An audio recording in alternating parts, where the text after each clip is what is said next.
Hello and welcome to the Contemporary Piano Grade 1 exam sheet. We are going to play for this particular area the piece Stanley Plays Semiquavers.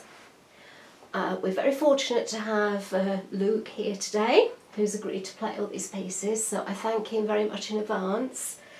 And we'll start by asking Luke just to play through Stanley Plays Semiquavers, and then we'll have a chat about it after he's played it. So over to Luke.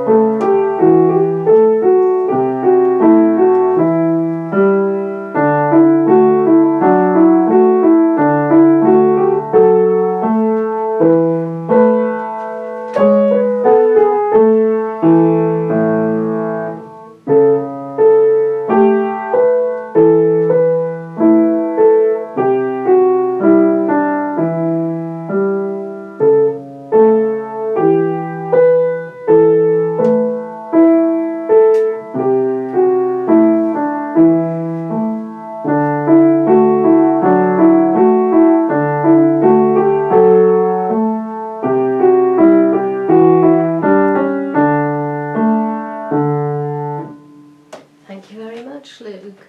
So let's have a quick chat now about the piece itself and look at the requirements that are in it that will help you get good marks for the grade 1 examination. Now first of all, you've got the tempo indication, which is allegretto. So what does allegretto mean? What do you think it means, Luke? A moderate tempo. Yeah, it actually means fairly fast. So you play this at quite a fast pace, but what you've got to remember with this is because it's got semiquavers in, hence the fact the piece is called Stanley Plays Semiquavers, don't start too fast, otherwise you might find later on, as you get a little bit more tired when playing all these semiquavers, that you start to slow the pace down. Most people start slowing down around bar 9 and 10 after the repeat mark there, so just make sure when you play that section that you do keep the tempo up. The important thing about this piece is to keep a nice metronomic tempo going all the way through without slowing down anywhere, and examiners will be looking to make sure that you keep the tempo right the way through the whole of the piece. Now the other thing that's quite interesting in this piece is that it's based on binary form, so you've got two sections. And if you look, it follows binary form to the letter. The piece starts in the key of D major, and then by the time you get to the end of the first section at bar 8, it's modulated to A major. That's why you've got G sharps that appear in bar 7.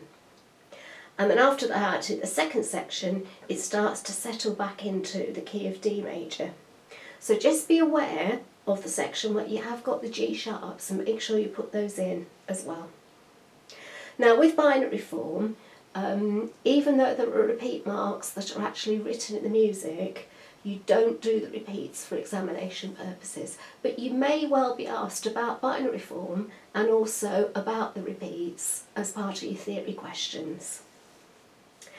Now the other little detail I think is quite important with this to make sure that you get yourself some good marks for the exam is to think about the dynamics. Now the dynamics make this piece, so you've got an MF at the beginning, mezzo forte, and then you can see at bar 9 it goes up to forte, and then 2 bars later piano, 2 bars later forte. So if you put those details in and put a bit of dynamic indication, then it's going to be very favourable for you.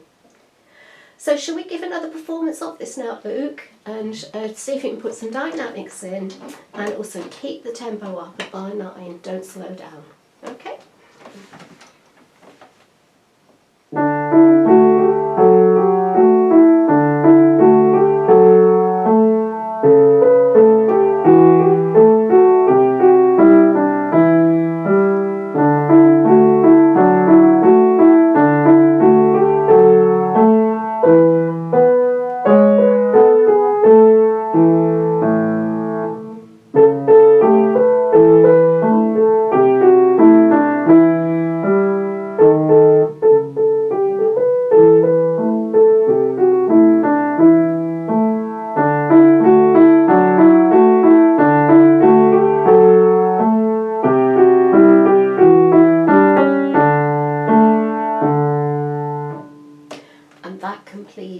its performance.